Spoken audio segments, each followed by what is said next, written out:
E o GGN traz para vocês mais um programa Cai na Roda. A nossa convidada especial de hoje é Hermínia Maricato. Hermínia é arquiteta, urbanista, professora, pesquisadora e ativista brasileira. Ela é reconhecida por seu trabalho no campo do urbanismo e a luta pela reforma urbana.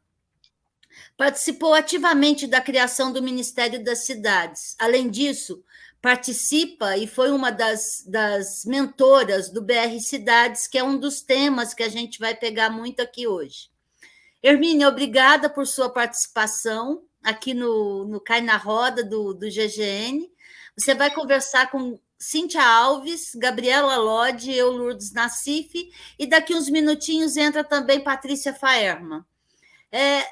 Antes de começar a nossa rodada de perguntas, eu vou pedir aos nossos telenautas que deem o like, espalhem o vídeo, e para que o jornal GGN, a TV GGN, tenha mais relevância no algoritmo do YouTube e o jornalismo que a gente pratica possa ter mais visibilidade. Então, vamos que vamos. Hermínia, vou começar. Pois não, vamos lá. Vamos Obrigada lá. de estar aqui com vocês, essa mulherada aqui, gostei muito. É o programa das jornalistas do GGN, esse é o diferencial do programa. Muito bom. Hermínia, para começar, vamos, como um tema muito importante que a gente vai abordar hoje, tem a ver com BR Cidades, conta para a gente como surgiu o BR Cidades, qual a sua proposta e entra no evento que está sendo organizado pelo BR Cidades, por favor. Então, eu falei, quando a gente chega na minha idade, viu, Lourdes, a gente é muito difícil não falar um pouco do caminho da vida, né, quando a gente fala dos assuntos todos, não é? Eu venho lá de uma luta da década de 70, não é? Pela reforma urbana, e eu tive presente na Assembleia Nacional Constituinte defendendo a proposta de iniciativa popular de reforma urbana, fui titular da Secretaria Municipal de Habitação no governo Erundina, fui para o Ministério das Cidades, enfim, e militei também nas comunidades eclesiais de base da Igreja Católica, né, na década de 70, nas periferias de São Paulo. Isso tudo dando aula na USP durante 40 anos. Eu estou falando tudo isso por quê? Porque para explicar onde eu estou atualmente, eu tenho dito o seguinte: eu não quero mais cargo, eu não quero mais nenhum destaque no mundo institucional, eu vou dedicar o resto da minha vida, já sou uma senhora idosa, né, para organizar a sociedade civil no Brasil. A população brasileira é muito manipulada e desinformada. O Nassif tem falado sobre isso tantas vezes, sobre o jornalismo no Brasil, não é?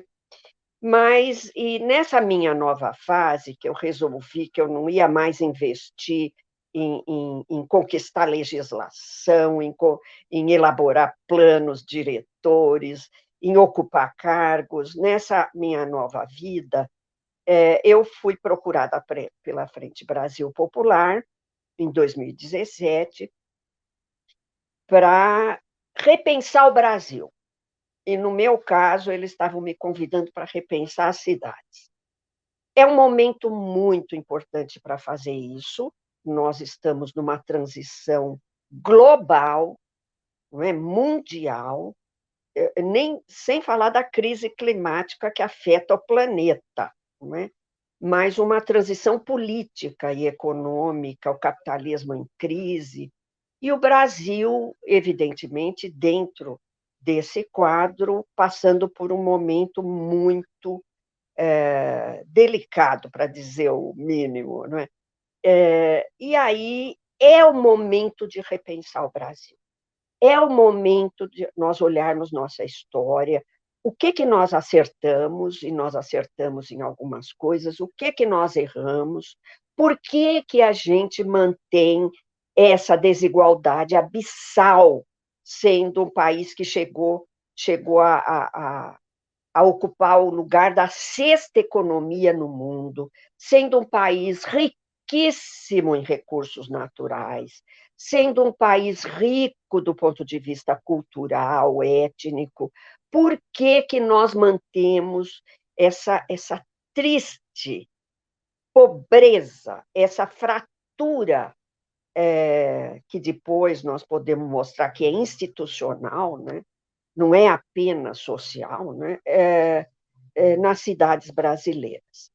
E aí eu, com a professora Karina Leitão, que é também da USP, nós elaboramos um documento, um manifesto, colocamos nas redes sociais, e esse manifesto explodiu. E aí nós criamos a rede BR Cidades, um projeto para cidades do Brasil, que hoje está presente em 33 universidades, mas que tem também a parceria de entidades profissionais, da Federação Nacional dos Arquitetos, Instituto de Arquitetos do Brasil, a Federação Intersindical dos Engenheiros, dos Sindicatos de Engenheiros, a Federação de Assistentes Sociais, geógrafos, o IBDU, Instituto Brasileiro de Direito Urbanístico, e sem contar lideranças sociais. Não é? Então, de repente, eu me vi de novo numa roda viva, trabalhando aqui de um jeito que eu nunca pensei na minha aposentadoria merecida, não é? Que eu fosse trabalhar tanto. Mas com prazer. Por quê? Porque enquanto essa tragédia que nós estamos vivendo, antidemocrática, anti-ciência, anti-raízes iluministas, não é? Que tem esse lado subjetivo, além da questão econômica e social, ela nos leva, evidentemente, junto com a pandemia, a uma tristeza, a depressão. Nós estamos vendo aí depressão entre adolescentes, inclusive, a área da saúde está destacando isso. Né? Mas essa efervescência que nós, militantes, ativistas da questão urbana, estamos vivendo, ela nos dá alento, ela nos alimenta, ela nos dá esperança, sabe, Lourdes? Eu vivi alguma coisa parecida na metade dos anos 70. Claro que o mundo mudou completamente, ninguém está dizendo que nós estamos reeditando a história, mas esse protagonismo da sociedade civil, ele é muito notável atualmente. Você vê lives que não acabam mais, por enquanto, mas já vemos, então, todos esses eventos presenciais sendo marcados, como é o caso aqui da nossa Conferência Nacional pelo Direito à Cidade, que está agendada para os dias 3, 4 e 5 de junho deste ano, não é? Essa conferência ela é promovida pelo BR Cidades, mas não só, viu? Somos mais de 400 entidades, nós temos desde juízes, até entidades de juízes, até entidades de moradores de rua, promovendo uma conferência que pretende retomar a luta pela reforma urbana e a agenda pela reforma urbana no Brasil. Essa conferência vai trazer uma articulação, construir uma articulação e vai trazer uma proposta de agenda para o projeto nacional. Nós achamos que, neste ano, a sociedade brasileira democrática, progressista, de esquerda, solidária, generosa, vai produzir uma agenda nacional, aliás, a favor da soberania, da retomada da nossa soberania e dos nossos recursos, e dentro dessa agenda nós queremos colocar a questão urbana. ela nem sempre é vista com a importância que tem. É nas cidades que a maior parte da população brasileira, 85% da população brasileira, 30% em 12 metrópoles. É nas cidades onde a maior parte da população brasileira vive seus problemas cotidianamente. E nós precisamos destacar essa importância. Tá bom Hermínia, assim? tá ótimo. Hermínia, só uma dúvida antes de continuar. Nós vivemos num Brasil, num mundo em que o capital dita normas e o capital ele é predatório, ele é predatório. Então, por exemplo, o que aconteceu em Petrópolis, o que aconteceu, o que vai acontecer em muitas cidades de Minas que vão afundar por conta das mineradoras. Então, Minas resíduos, até da Nuclebras você tem em Minas. Então, assim, é uma situação muito difícil, ter que brigar com o capital, porque ele cala. Como que esse documento, essa conferência, ela tem a missão de empoderar municípios para que os poderes locais possam realizar as mudanças que forem necessárias ali em termos de habitação, em termos de democratização da habitação e da questão do meio ambiente? Muito boa a sua pergunta, porque o que existe, o que aconteceu, a partir da década de 70, nós conquistamos muito espaço para o poder municipal, porque as lutas urbanas, ao lado da luta operária, que foi muito importante nesse período, agora a globalização está destruindo a classe trabalhadora e, sem dúvida, destruindo o poder dos sindicatos, como nós estamos vendo. Não é? Mas, nesse começo, nós conquistamos o que eu chamo do ciclo virtuoso das prefeituras democráticas, que projetaram o Brasil no mundo. É citado, o orçamento participativo foi replicado em mais de 5.000 cidades importantes do mundo, incluindo Nova York, não é? A gente fala. Olha, a gente sempre copiou o exterior, mas chegou um momento, as ideias fora do lugar, um momento eles nos copiaram, não é? E não foi só o orçamento participativo, corredores de ônibus, a urbanização de favelas, que foi. Eu fui fazer palestra na Índia, na África do Sul. Então, nós tivemos um momento de uma democracia participativa no poder local que foi inovadora, não é? E com muita participação social e controle sobre o orçamento público, minha gente. Municipal, imagina o controle nacional, né? Bom, nós perdemos isso, Lourdes? Por isso que a sua pergunta foi importante. Nem tudo. Claro, o neoliberalismo ele está por trás de tudo que está acontecendo agora com essa contra o Estado Social, contra as políticas públicas e essa coisa de que o privado, o mercado privado não é perdulário, é incorruptível, não é corrupto, não é? Então, isso está por trás de tudo, mas não vamos nos esquecer de fazer um pouco a crítica ao nosso passado recente de uma certa institucionalização das lutas sociais e dos partidos, não é? Essa coisa que deixa na mão da mídia o que é a narrativa sobre o Brasil. Nós perdemos, inclusive com essas novas mídias, né, com as redes sociais, a capacidade de fazer o que o Paulo Freire tanto, que é outro, não é? brasileiro respeitado mundialmente, né, ele tanto propunha, não é? Que era você defender essa cidadania que tem a ver com a informação, que tem a ver com a pedagogia do oprimido, como ele escreveu um livro maravilhoso, né?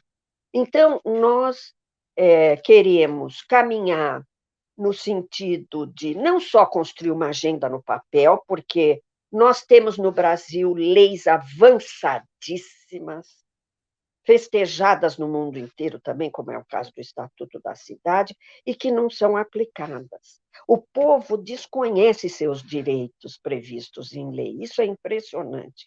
E o sistema de justiça também parece que desconhece, não é? Bom, mas uma das coisas, do ponto de vista institucional, é o Fundo Municipal. Deixa eu ler aqui como é. Vai ser motivo da nossa primeira mesa aí com o GGN, não é? É um fundo municipal de desenvolvimento urbano. E nós, na Constituição de 88, nós conseguimos dar um protagonismo muito forte aos municípios. A Constituição de 88 ela era descentralizada, e os municípios tinham um papel muito... Por exemplo, eles têm a competência no uso e na ocupação do solo, eles têm a competência da mobilidade urbana, competência legal, né, institucional, tem a competência numa série de, por exemplo, saneamento, né, que agora, claro, estão querendo rever, estão querendo privatizar tudo, não é? Manaus, que já ficou 20 anos privatizada, aí é essa tragédia, não é? Nós temos que, então, retomar a questão de uma descentralização política, evidentemente com uma coordenação nacional. Nós somos um país continental, mas nós não podemos ignorar que a participação se faz onde as pessoas moram, nos bairros, nas igrejas, não é? Nas escolas. Isso é fundamental. Então, nós, na primeira mesa que nós vamos fazer com um evento junto com o GGN, o evento se chama Democracia Participativa e o Investimento Público na Periferia das Cidades. Nós vamos discutir a questão da democracia e, na segunda mesa, a questão dos recursos. E aí nós vamos, então, discutir uma proposta para a retomada do poder local participativo e democrático. Isso não quer dizer que nós vamos ignorar a grande política, mas apenas que quer dizer que a grande política não é tudo. Só para situar as pessoas, o GGN BR Cidades fizeram uma parceria, vão ser 3 encontros, a começar... Cíntia, ajuda nas datas, é 25 a primeira data? Quinta-feira que vem, né? Dia 31. 31 a primeira data. 31, 7 de abril e depois no dia 14 de abril. 14 de abril. São 3 painéis que vão dar já o tom desse grande encontro para a discussão das cidades. Então, é um aperitivo daquilo que vai ter no Congresso e já é um galeiozinho para a gente ir se inteirando do tema e poder participar de forma mais ativa. Agora eu fico quieta, prometo. Pode vocês aí. Lourdes, só para avisar que o encontro que nós estamos fazendo com o GGN, muitos parceiros estão fazendo pelo Brasil todo, e nós vamos tirar algumas propostas, sistematizá-las, para levar para a conferência que vai ser presencial em São Paulo, dia 3, 4 e 5 de junho. Então, o encontro tem o propósito de ir produzindo propostas de forma descentralizada, participativa por todo o Brasil.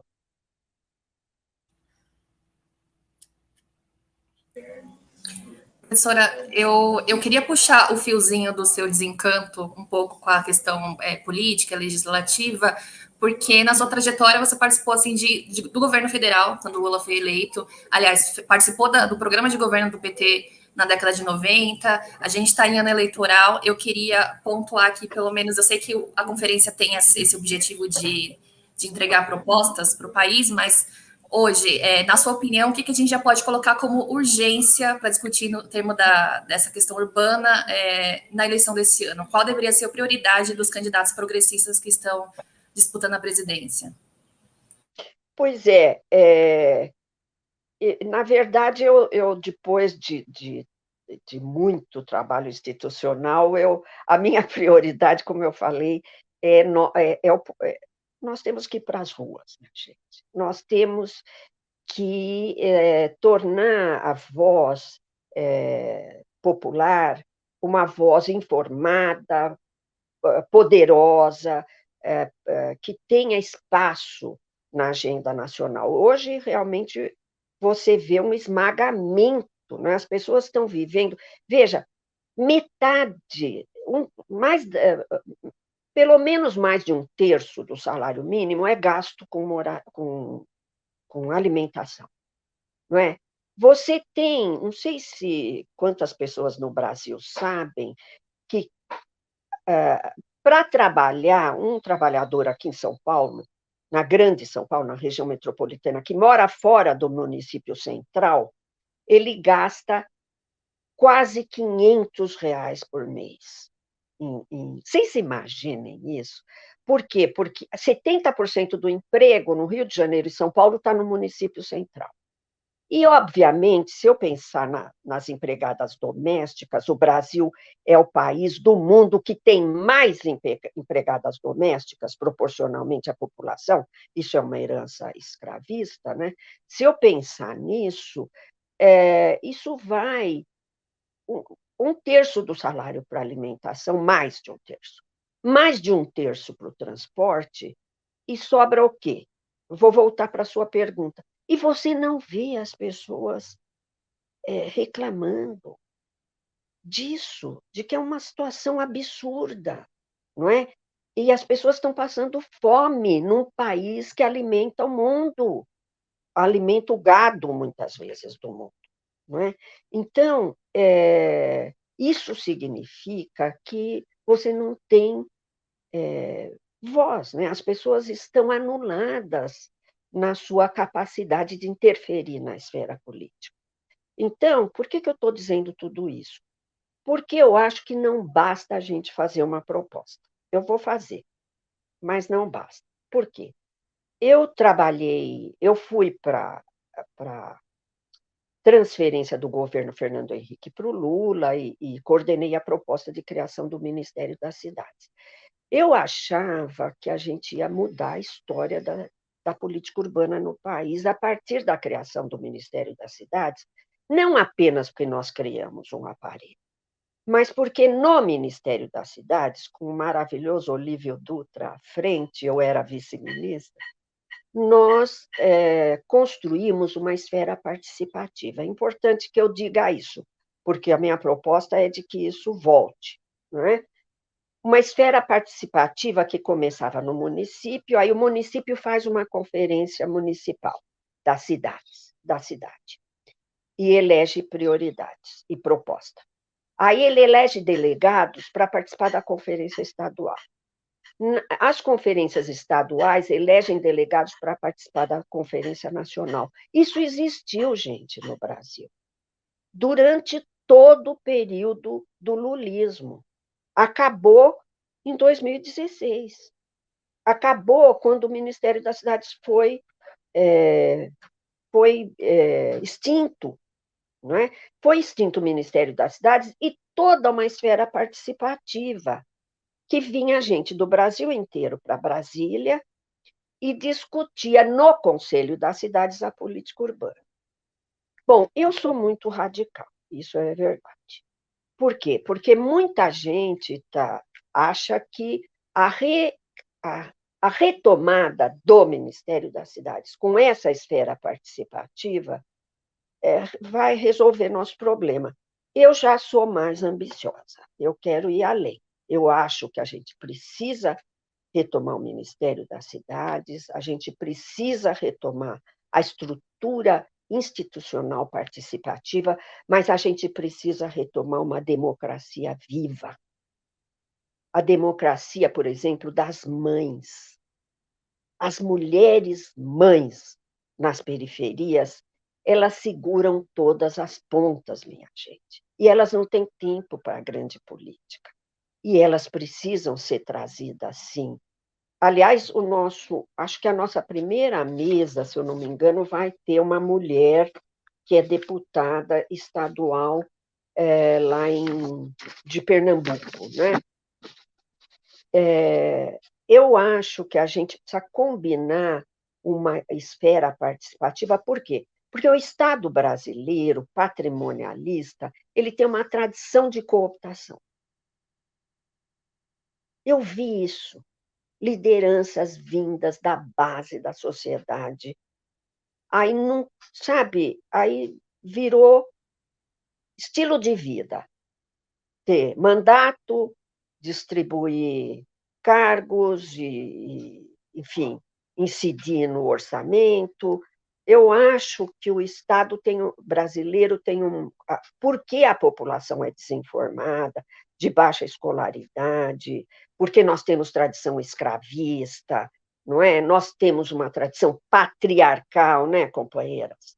Então, eu acho que a gente precisa ter uma dinâmica política, além de ter propostas institucionais. Acho que recriar o Ministério das Cidades, sem dúvida, com a estrutura participativa, mas descentralizar os recursos. Você vê que as emendas... Quando estava no Ministério da Cidade, eu recebia deputado pedindo emenda para fazer asfalto, minha gente, em determinado bairro, lá de determinada região. Eu falava, deputado, deixa para o vereador fazer isso. Não, mas se não, o deputado não dava apoio para a proposta do governo. Sabe como é? Foi aí que o Centrão se fez, não é?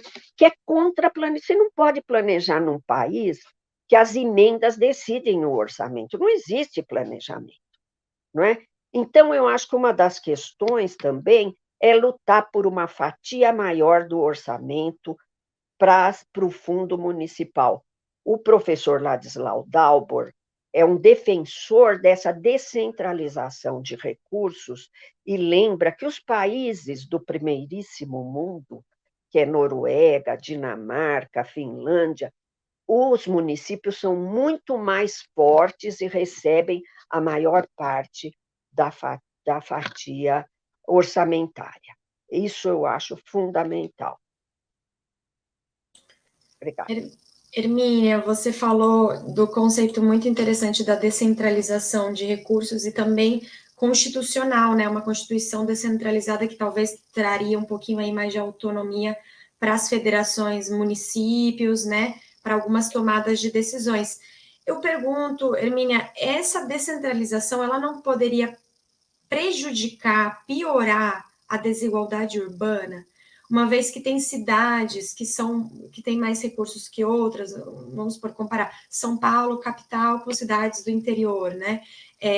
Não geraria esse maior poder de autonomia para as cidades, não geraria maior desigualdade entre as cidades, ou seja, uma cidade muito mais desenvolvida do que outra, com muitos mais acessos, recursos, etc.? Você tem toda a razão se fosse considerar que a descentralização, os municípios permaneceriam apenas com a sua arrecadação. E não é assim, né? Você tem que ter uma distribuição. Eu não tenho acompanhado ultimamente, você tem um fundo de participação dos municípios, não é? E você pode ter uma distribuição dos recursos federais para cada município em função disso tudo. Isso já se discutiu tudo na década de 90, 80, no ciclo das prefeituras democráticas. Até uma equação de como é que você distribui os recursos federais a partir da arrecadação municipal, a partir das dimensões dos municípios, obviamente, né? E a partir dos problemas que os municípios apresentam. Hoje nós temos um crescimento de favelas que é bárbaro nas cidades do norte. Por exemplo, as regiões metropolitanas, as cidades de porte médio, elas crescem mais no Brasil inteiro atualmente, menos no centro-oeste, no norte e parte do centro-oeste, não é? Que é para onde o Brasil está crescendo mais do ponto de vista urbano, não é? Então, isso tem que ser levado em conta, é óbvio, não é? Por exemplo, se você considerar na região metropolitana, São Paulo tem uma arrecadação muito forte da captura de valorização imobiliária, da captura da chamada outorga onerosa em lei, né, do mercado imobiliário.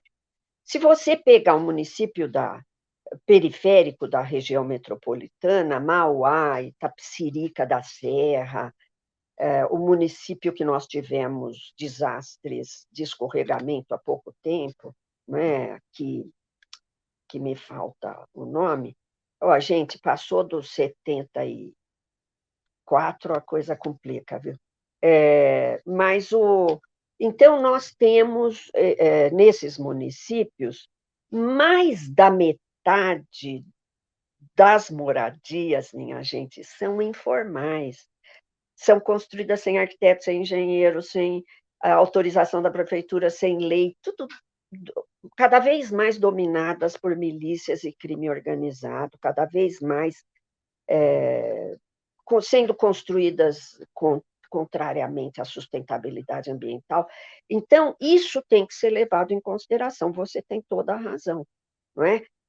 Se eu considerar a descentralização baseada apenas no que o município arrecada, de fato, é injustiça, não é? Eu deixo a maior parte da arrecadação para o governo federal e os governos estaduais, mas isso tem que obedecer a uma equação de distribuição dos recursos, sem dúvida.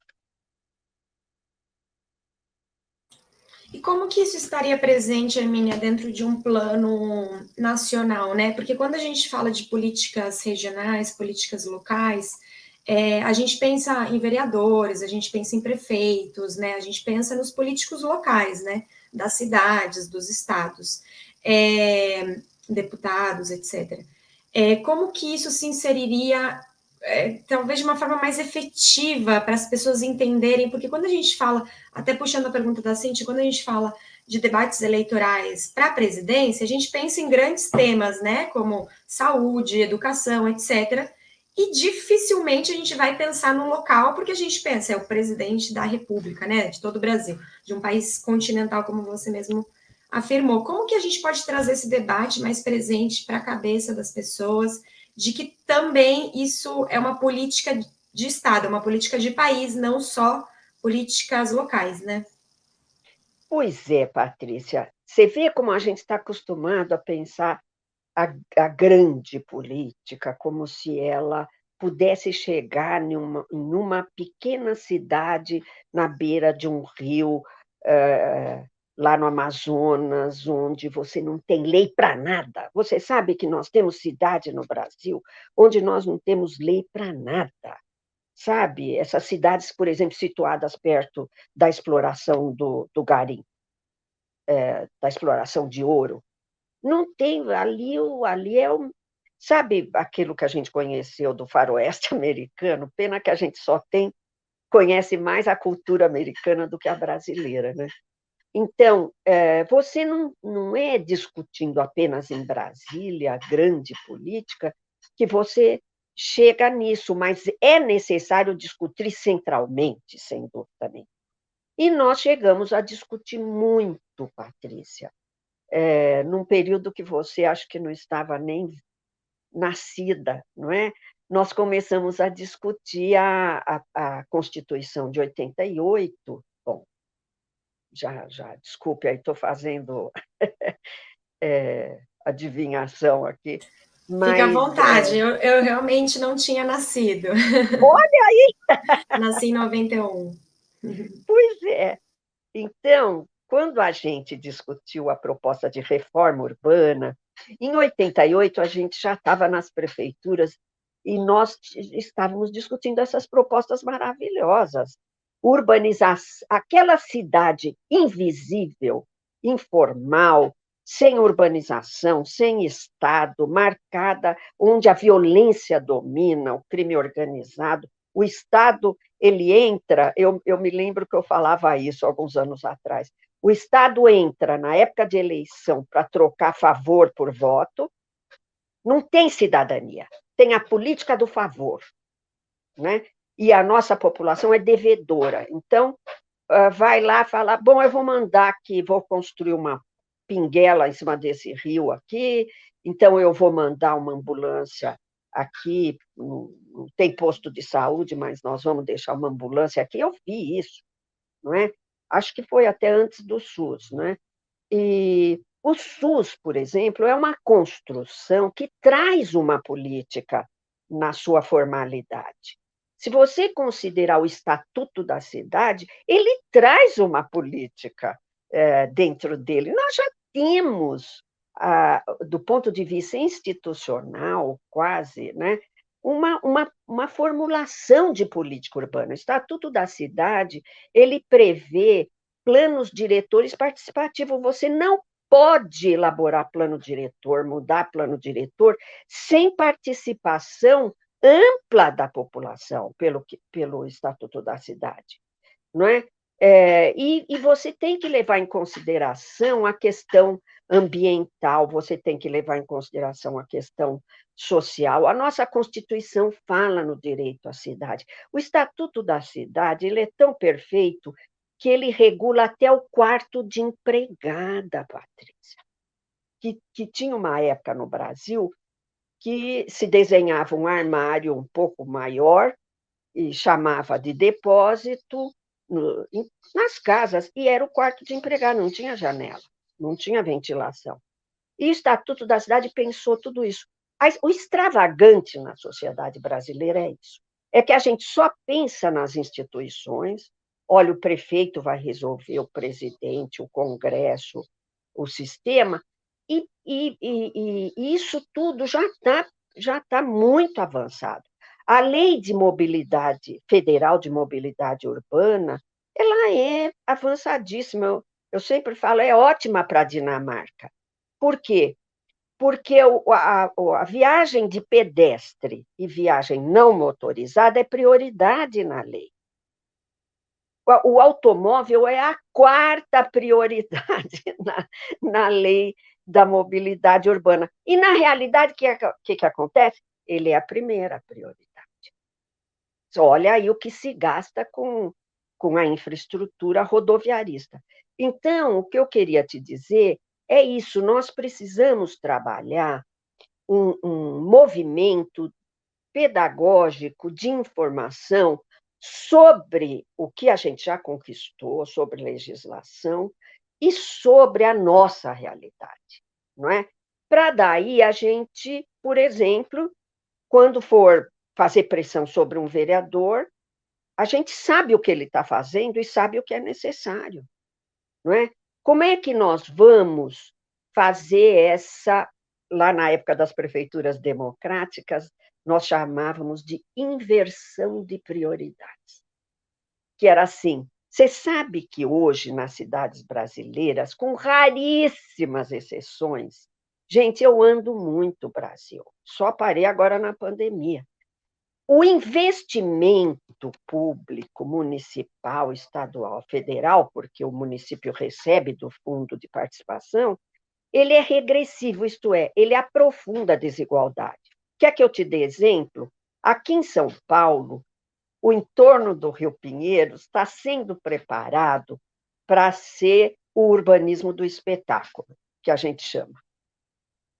Então, se investe muito.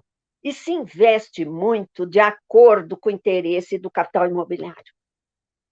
Quando o governo investe em qualquer localização, ele aumenta o preço da terra e dos imóveis. E aí, o que acontece com a maior parte da população que ganha abaixo de 5 salários mínimos? vai para a periferia da periferia, onde a localização tem preço baixo, não é? E vai para as favelas ou vai para os loteamentos ilegais. Eu gosto de lembrar que nós temos 600 mil pessoas ocupando a área de proteção dos mananciais, que é a água que a gente bebe, que recebe o lixo sólido produzido, o esgoto, de 600 mil pessoas. É a água, gente. A água é uma condição de vida. Então, não é apenas discutindo na esfera institucional, é sim formando um poder popular com todas essas informações. E também, quando a gente vai eleger um prefeito, exigir esses compromissos do prefeito e do vereador é importante, mas não basta. Eu sei que é difícil entender minha posição, mas é que eu já vivi tudo isso, sabe? E eu acho que nós precisamos construir uma sociedade civil forte, informada, organizada, instrumentalizada, para cobrar do vereador, sabe? Olha, por que você aprovou essa... Outro dia eu estava vendo, acho que eu estou falando muito comprido, mas só isso aqui, eu estava vendo um programa de televisão, de jornal de televisão, eu gosto de ver para ver o que o povo está assistindo, né? E aí o programa trouxe, ontem, o Dia Mundial da Água, e aí foi para vários lugares do Brasil, e aqui na cidade de São Paulo mostrou um bairro que não tinha água. E o que as mulheres falando, a dificuldade, né, para fazer comida, para tomar banho, a água que eles estão tomando e tal. E o bairro, de fato, ocupava área de proteção permanente, que é a área de beira de córrego, uma área proibida de ser ocupada, né? E aí mas que eles não têm alternativa, é importante, né? Não tem, todo mundo precisa de moradia e não tem acesso à moradia nem pelo mercado, nem pelo Estado, não tem política pública, né? Então ocupa o quê? Não vai ocupar uma terra infraestruturada que o mercado imobiliário está deixando lá, né? Ocupa área de proteção ambiental, por exemplo. E aí a Sabesp foi ouvida pelos jornalistas, e a Sabesp falou o quê? Olha, não tem água porque essa área está irregular. Eu falei, isso aqui, eu falo agora, é cinismo ou ignorância? Porque, como eu falei, tem município na região metropolitana de São Paulo, qualquer região metropolitana, aliás, na Zona Norte é o município principal, que mais de metade da população está irregular. Sabe, nós temos problemas estruturais e nós temos propostas e leis suficientes. Nós precisamos controlar realmente nossos governantes. Não é falta de proposta, gente, nem de plano, nem de lei.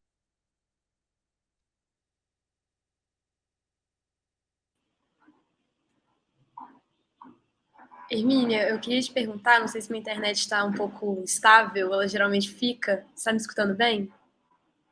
Tá, tô. Obrigada. Eu queria te perguntar sobre... No começo da entrevista, você pontuou um pouco sobre essa questão da narrativa dentro da mídia, dentro do jornalismo, e eu queria te perguntar como você enxerga hoje a atuação de movimentos sociais que fazem essa luta pelo direito à moradia, como, por exemplo, o MTST, porque eu sinto que hoje isso virou...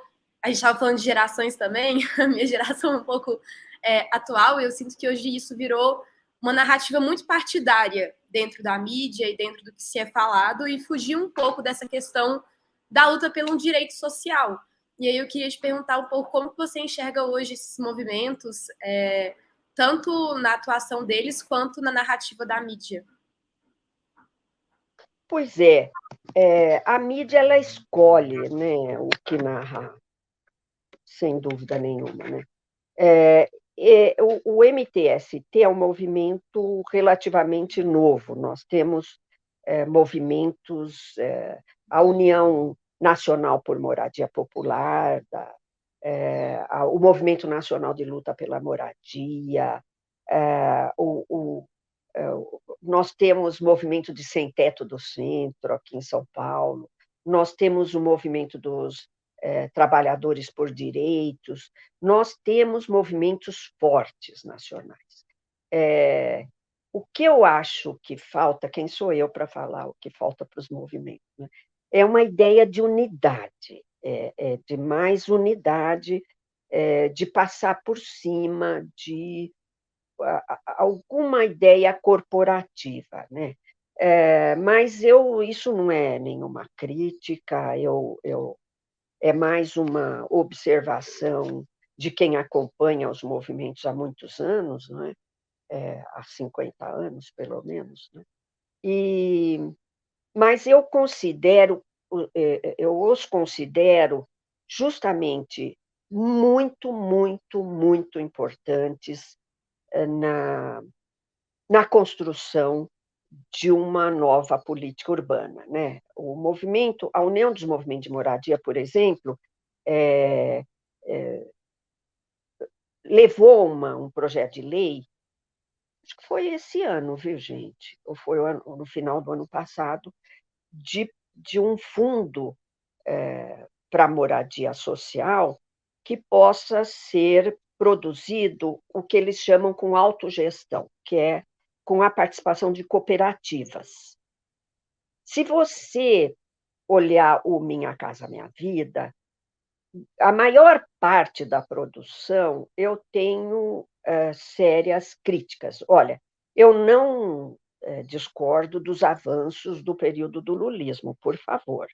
Na universidade, na produção da alimentação, da agricultura familiar e da produção orgânica dos alimentos, na questão da mulher, na Comissão da Verdade, de apurar os crimes da ditadura, no Luz para Todos. Olha, ficaria no aumento dos salários mínimos, no Bolsa Família. Eu quero dizer tudo isso para dizer que eu tenho uma crítica ao programa Minha Casa Minha Vida. E por que eu estou dizendo isso? Porque os movimentos sociais que produziram... Porque dentro do programa Minha Casa Minha Vida existia um programa específico para os movimentos sociais, que chamava Minha Casa Minha Vida Entidades. Era um programa que destinava recurso para os movimentos sociais produzirem moradia. E são as melhores moradias que o Minha Casa Minha Vida produziu. Nós temos uma literatura já sobre isso, não é? Por quê? Porque no programa que os movimentos sociais estavam envolvidos, eles faziam a gestão. Eles acompanham as obras, eles acompanham as compras. Esse programa teve início lá na gestão Erundina, não é? Quando nós instituímos um programa habitacional com participação social, e naquela época, como tinha muito desemprego, aliás, muito semelhante ao que nós estamos vivendo, os próprios mutirantes, a gente falava que eram mutirões de moradia, eles trabalhavam na produção da própria casa. Então, você imagina os futuros moradores discutindo o projeto, participando da construção, mas não necessariamente,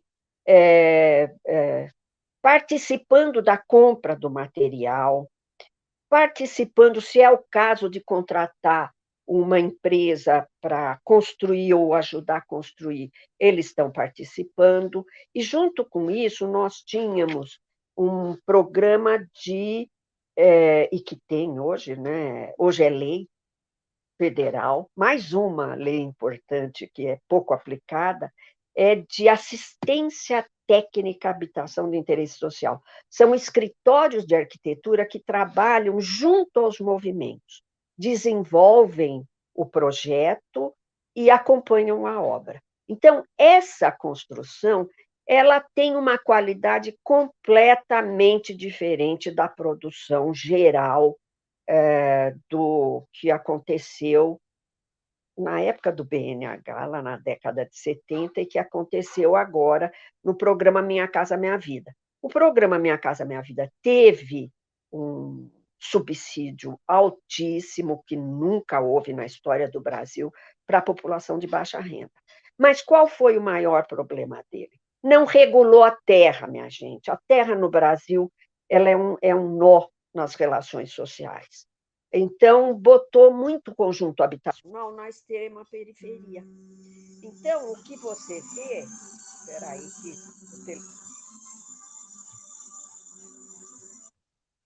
o telefone tocou, desculpe. Você vê conjuntos habitacionais na periferia extrema, fora da cidade, não é? Fora da cidade significa você tem direito à moradia, mas não tem direito à cidade. Os jovens nessas periferias ou nesses conjuntos habitacionais, no fim de semana, eles não têm transporte, minha gente.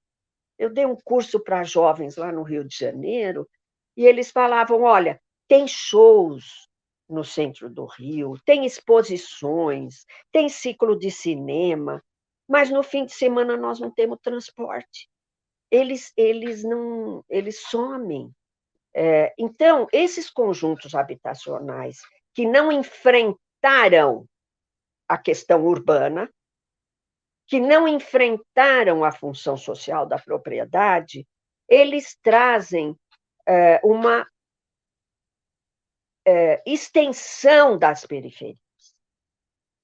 Eu não tenho tempo suficiente para explicar aqui para vocês por que a extensão das periferias aumenta a desigualdade urbana, aumenta o preço da manutenção pública da cidade, aumenta a viagem nos transportes, aumenta o tempo de viagem, aumenta o custo da viagem nos transportes. A extensão das periferias ela é criminosa para a sustentabilidade ambiental e urbana.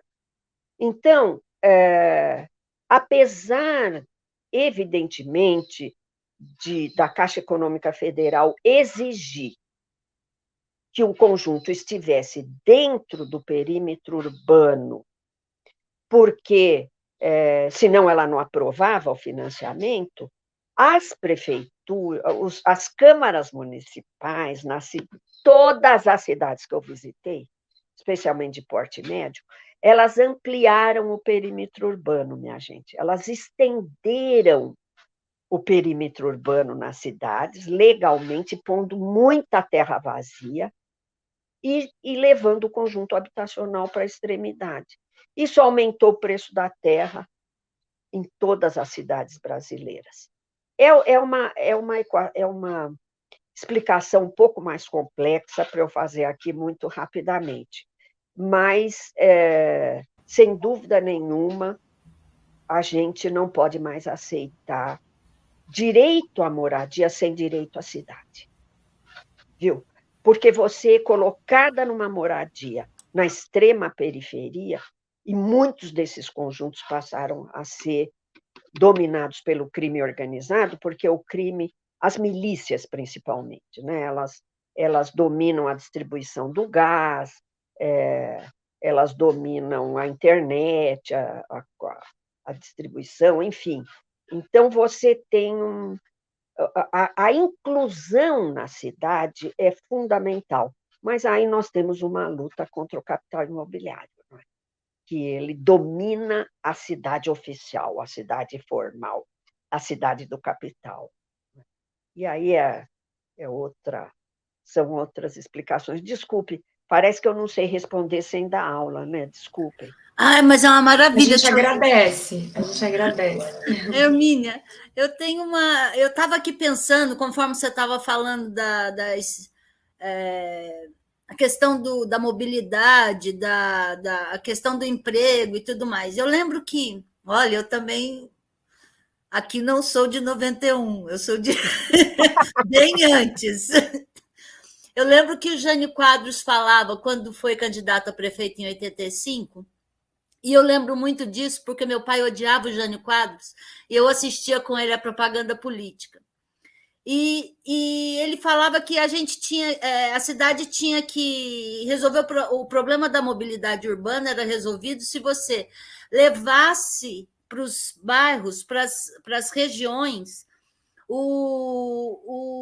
empresas, para que as pessoas que morassem nessas regiões tivessem um acesso mais fácil ao emprego, sem ter que viajar todo dia até o centro da cidade ou até um outro bairro distante.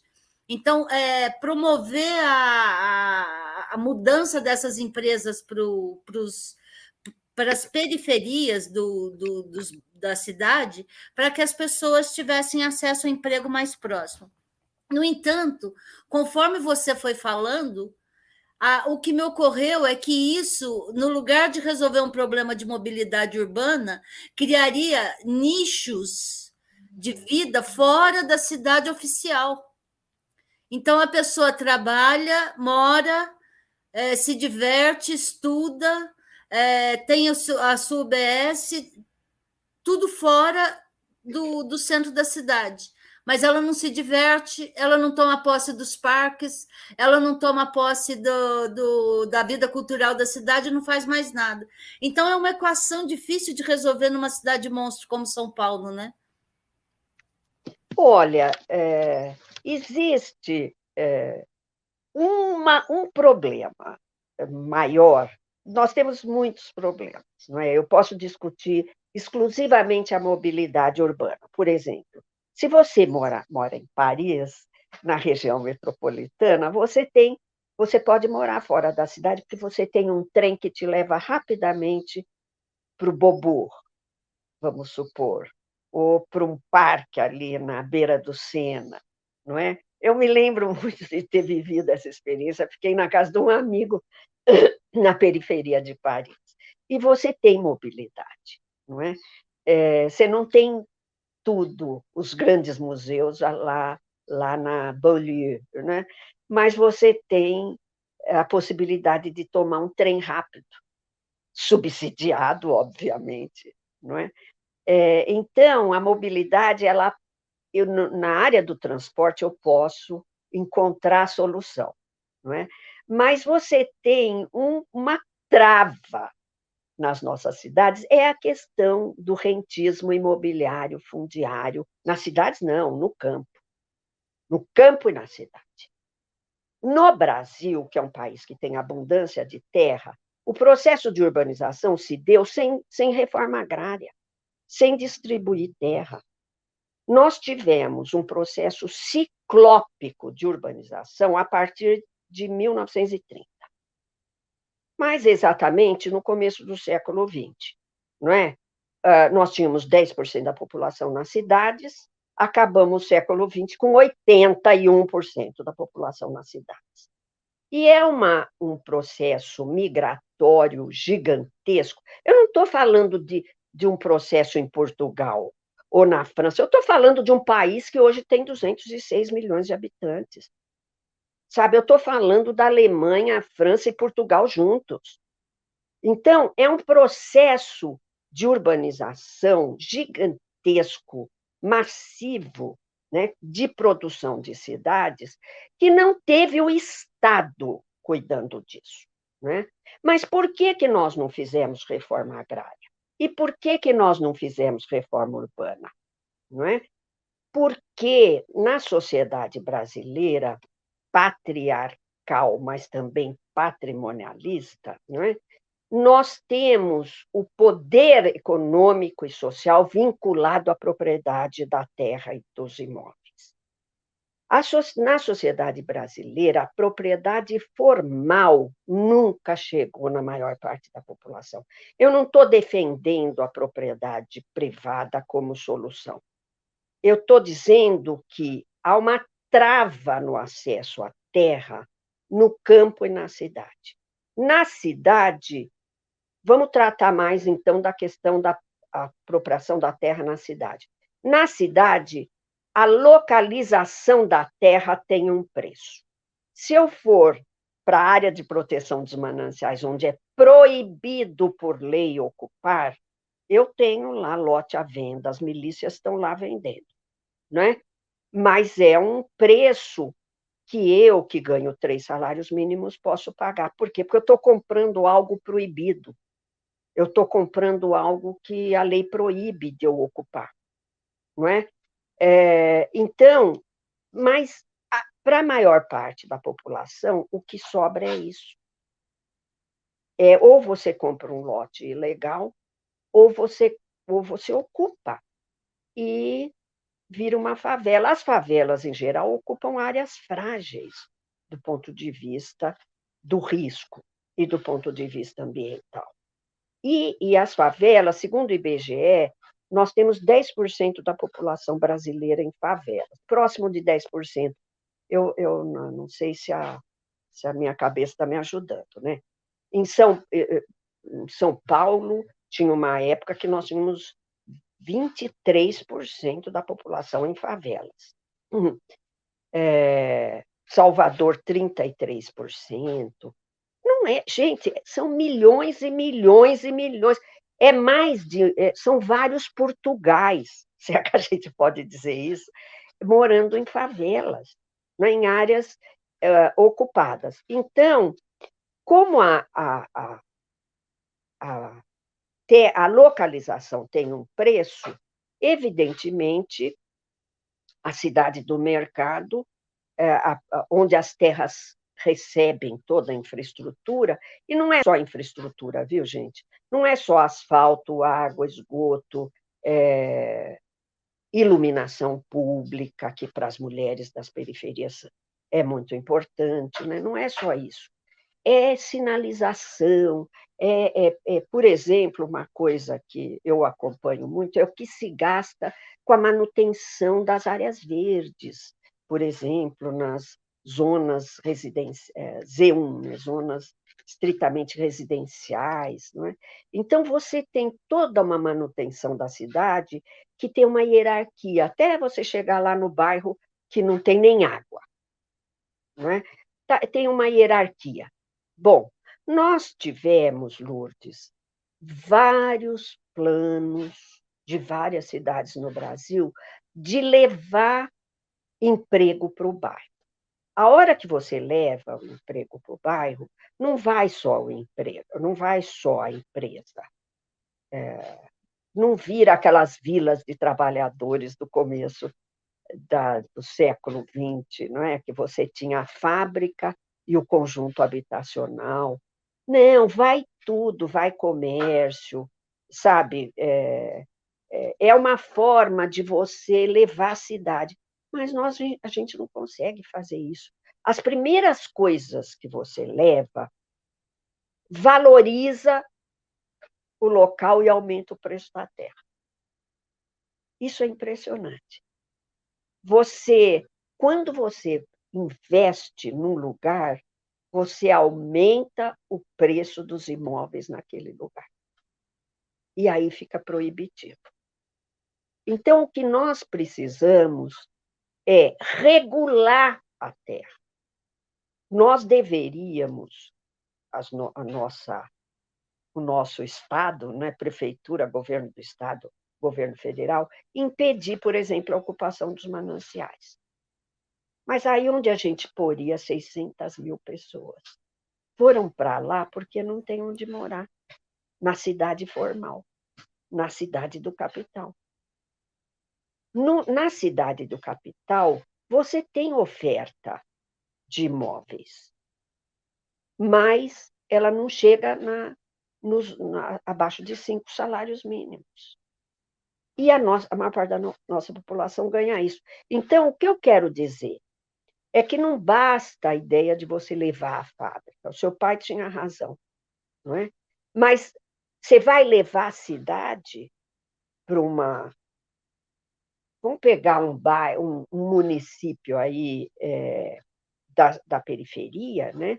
Você vai levar a cidade lá, mas você tem que regular, não é? Porque começa a ser terra de ninguém uma parte da cidade.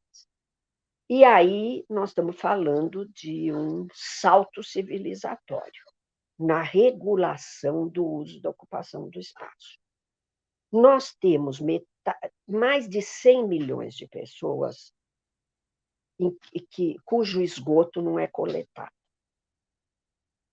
E, obviamente, na cidade, essas pessoas não têm o local individual, né, de esgotamento. Então, esse esgoto vai para a rede hídrica. Nós temos um problema que é civilizatório no saneamento, não é? Então, você tem uma condição em certas áreas da cidade de super conforto e certas áreas da cidade você está na era pré-moderna. Agora, vocês vão falar, bom, mas que cenário? Como é que a gente começa superando, controlando o investimento público a partir do momento que a gente conseguir se organizar para isso. Controlando o investimento público. O investimento público tem que ir para onde é mais necessário. E aí nós temos que fazer uma hierarquia de problemas nas nossas cidades. A nossa cidade, que é daquela rede Nossa São Paulo, tem mapas que permite fazer tudo isso. Já está tudo pronto, tudo isso, gente. Você tem mapas com indicadores de vulnerabilidade. Eu gosto muito de mostrar os mapas deles, porque você tem... Eu estou falando muito de São Paulo, vocês desculpem, né? Mas para dar exemplo, né? Você tem o município de São Paulo com localização dos pretos e pardos, da moradia. Então, você tem bem na periferia, né? A moradia dos pretos e pardos. Aí você tem expectativa de vida. Nas periferias, você tem expectativa de vida, quer dizer, o quanto a pessoa se supõe que a pessoa vai viveu ao morrer, 56 anos, 54, 58 anos. Nos jardins, é 79 anos. Então, a expectativa de vida de uma pessoa que mora nas periferias é 20 anos menor do que quem mora nos jardins. 20 anos ou mais. Aí, quando você olha o mapa do preço do metro quadrado do imóvel, aí explica tudo. Onde você tem o preço do metro quadrado mais alto, aí você tem qualidade de vida, minha gente. Aí você tem investimento, que eu questiono às vezes, que não é muito necessário, não é? Troca de plantas. Ali no bairro perto do Pacaembu, eu pude assistir a prefeitura trocando determinadas mudas, melhorando o canteiro central de uma avenida, não é?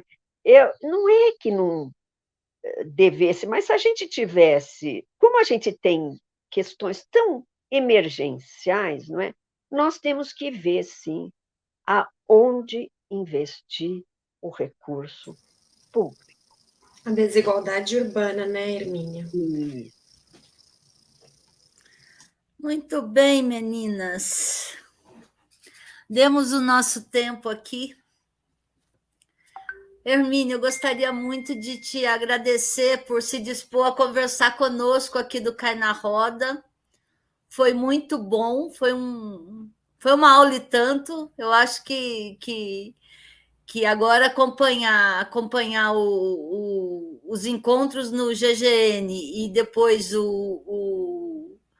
acompanhar o grande evento em junho vai ser uma coisa mais produtiva, inclusive para a gente aqui, que produz um material que tem a ver com as cidades, né? Muito Meninas, bom.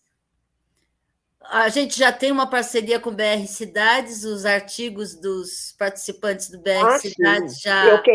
Eu quero agradecer, porque nós temos especialistas no Brasil todo, e é raro eles terem chance de escrever, você vê, para o grande público. Eu acho muito importante isso. Está sempre aberto o GGN. Isso, popularizar o conhecimento, né, Lourdes? Popularizar o conhecimento, é muito importante. Perfeito, muito obrigada, Hermínia, pela aula. Eu que agradeço. Obrigada, professora. E falar para essa moçada aí que nós temos muita esperança em vocês. Depositamos toda a nossa confiança em vocês. E é isso mesmo, né? Então tá, gente.